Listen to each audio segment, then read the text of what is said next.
जब किसी बड़े मंच पर दो ताकतवर नेता आमने सामने न हो सकें तो सवाल उठते हैं, लेकिन यहाँ मामला थोड़ा और दिलचस्प है। एक और अमेरिका के पूर्व राष्ट्रपति डोनाल्ड ट्रंप, जो हमेशा से अपने बयानबाजी और अचानक ली गए फैसलों के लिए चर्चा में रहे हैं, वहीं दूसरी ओर भारत के प्रधानमंत्री नरेंद्र मोदी, जिनकी रणनीतिक चुप्पी और सही वक्त पर दिया गया जवाब कई बार विरोधियों को चौंका चुका है। अब जरा गौर करिए, G7 शिखर सम्मेलन में डोनाल्ड ट्रंप प्रधानमंत्री मोदी के आने से ठीक पहले मंच से खिसक जाते हैं। पहली नजर में तो लगा जैसे कुछ और जरूरी काम हो या महज संयोग हो, लेकिन धीरे धीरे जो बातें बाहर आईं, उन्होंने इस मुलाकात की संभावनाओं पर सवाल खड़े कर दिए। कई विश्लेषकों ने अंदेशा जताया कि ट्रंप शायद मोदी से टकराने से बचना चाह रहे थे, खासकर जब उन्होंने भारत के खिलाफ कुछ गैर जिम्मेदाराना टिप्पणियां की थीं। लेकिन असल कहानी तो अब सामने आई है। जब आमने सामने की बैठक नहीं हो सकी, तब फोन कॉल के जरिए संवाद हुआ, और उस बातचीत में जो हुआ वो किसी फिल्मी सीन से कम नहीं था।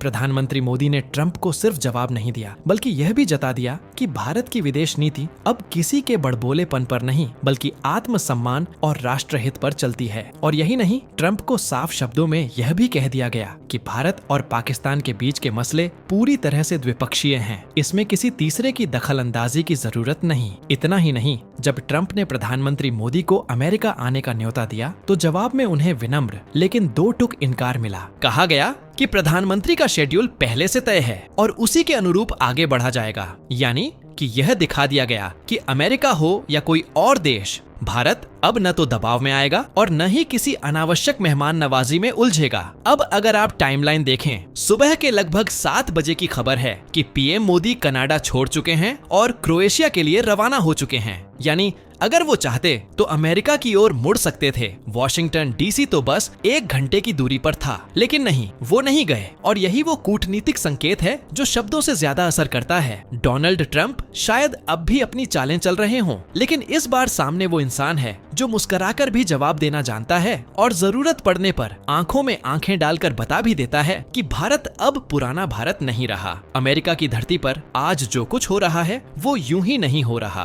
पाकिस्तान के फील्ड मार्शल आसिम मुनीर फिलहाल वहीं मौजूद हैं और आज उनका डोनाल्ड ट्रंप के साथ लंच भी तय है। लेकिन जो बात इसके पीछे छिपी है वो और भी दिलचस्प है। दरअसल जिस समय यह लंच आयोजित किया जा रहा है, उसी समय भारत के प्रधानमंत्री मोदी को भी यूएस बुलाने की कोशिश हुई। साफ था कि एक ओवरलैप प्लान किया जा रहा था ताकि ट्रंप के साथ एक टेबल पर भारत और पाकिस्तान की उपस्थिति दिखाई जा सके। लेकिन भारत ने इस जाल को पहले ही पहचान लिया था। पाकिस्तान का तो हमेशा से पुराना राग रहा है, कभी कहता है कि वो किसी न्यूट्रल जगह पर भारत से बातचीत कराएगा, तो कभी मीडिएशन की बात करता है। लेकिन भारत पहले ही स्पष्ट कर चुका है कि कश्मीर को लेकर किसी तीसरे पक्ष की कोई गुंजाइश नहीं है, और ये कोई नई बात नहीं है। जब पाकिस्तान खुद आतंकी हमलों के बाद घुटनों के बल भारत से शांति की भीख मांग रहा था, तब भी भारत ने अपनी नीति में कोई नरमी नहीं दिखाई। ऑन ऑपरेशन सिंदूर जैसे जवाबी कार्रवाई से उसने ये जता दिया था कि भारत अब सिर्फ बातें नहीं करेगा, जरूरत पड़ी तो सीधे एक्शन से समझाएगा। इसी कड़ी में अब ये नई चाल चली गई। एक ही दिन ट्रंप से भारत और पाकिस्तान दोनों को मिलवाने का प्रयास। लेकिन भारत ने यहाँ भी अपना संतुलन नहीं खोया। ट्रंप को सीधे शब्दों में कह दिया गया कि न तो पहले कभी मीडिएशन स्वीकार किया था, न अब करेंगे। और जो झूठी कहानियां प्रचारित की जा रही हैं, जैसे कि भारत बातचीत के लिए आतुर है, उन सबको प्रधानमंत्री मोदी ने फोन पर एक एक करके तोड़ दिया। इस फोन कॉल में करीब 35 मिनट की चर्चा हुई और उसके संक्षेप को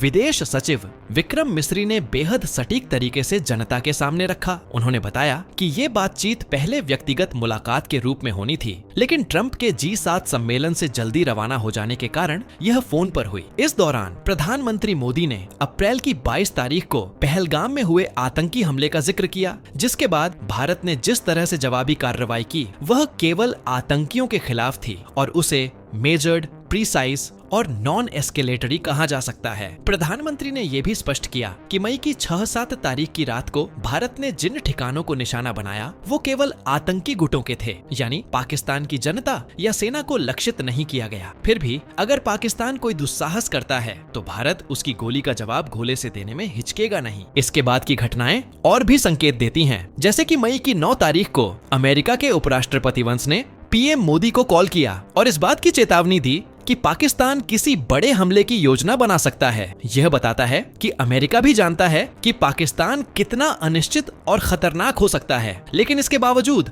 भारत की नीति डगमगाई नहीं। उसने साफ कह दिया मीडिएशन का सपना देखने वालों को अब सपना छोड़ देना चाहिए। अंत में एक सकारात्मक संकेत भी आया। अगले क्वाड सम्मेलन में डोनाल्ड ट्रंप भारत आने को इच्छुक हैं और अगर वो आएंगे तो भारत उनका स्वागत करेगा। लेकिन स्वागत और दबाव में अंतर होता है और अब भारत वो देश नहीं रहा जिसे कोई दिशा दिखाए। वह अब खुद नक्शा खींचता है और अपनी राह तय करता है। ट्रंप ने एक सुझाव रखा कि क्या पीएम मोदी कनाडा से लौटते हुए अमेरिका में थोड़ी देर के लिए ठहर सकते हैं, लेकिन पहले से तय कार्यक्रमों के कारण यह संभव नहीं था। हालांकि दोनों नेताओं ने इस बात पर सहमति जताई कि जल्द ही आमने सामने मिलेंगे। इस बातचीत के दौरान दोनों देशों के नेताओं ने इजराइल और ईरान के बीच बढ़ते तनाव पर चर्चा की। वहीं रूस यूक्रेन संघर्ष पर दोनों ने माना कि सीधी बातचीत ही शांति का रास्ता है और इसके लिए प्रयास जारी रहना चाहिए। इंडो पैसिफिक क्षेत्र पर भी विमर्श हुआ, जिसमें क्वाड की भूमिका को रेखांकित किया गया और आने वाले सम्मेलन के लिए ट्रंप को भारत आने का निमंत्रण दिया गया।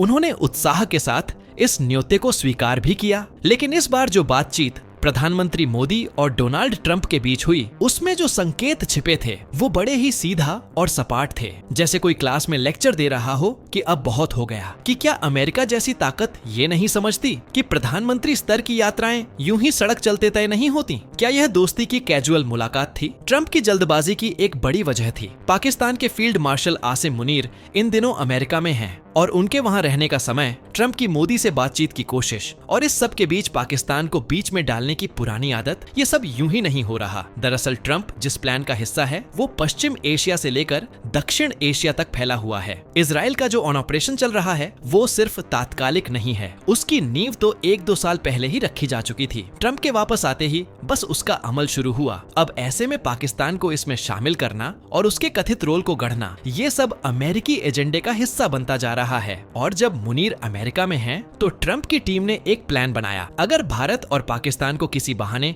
मीडिएशन टेबल पर दिखा दिया जाए, भले ही अलग अलग वक्त पर, तो उसका राजनीतिक फायदा दोनों तरफ लिया जा सकता है। ट्रंप अपने लोगों को कह सकेंगे कि देखो, हमने 100 साल पुराना झगड़ा सुलझा दिया, और पाकिस्तान कहेगा कि हम तो सही थे, भारत ही इनकार करता रहा था। लेकिन भारत ने एक बार फिर उस ख्वाब को उसी सख्ती से तोड़ा जैसे एक सिपाही झूठे एजेंडे की तलवार काटता है। पीएम मोदी ने शायद ट्रंप को यह भी साफ बता दिया कि हम न पहले कभी मीडिएशन के लिए तैयार थे, न आज हैं और न आगे होंगे। इस पर भी ट्रंप की टीम को शायद यह लग गया होगा कि सामने वाला तो क्लास लेने पर उतारू है, इसलिए यह पूरी बातचीत एक पाठशाला में बदल गई, जहां अमेरिका को समझाया गया कि कूटनीति कोई वीकेंड गेम नहीं है और भारत अब उस देश का नाम है जो केवल सुनता नहीं, जवाब देता है, बिल्कुल सही समय पर और उसी भाषा में जो सामने वाले को समझ आ जाए।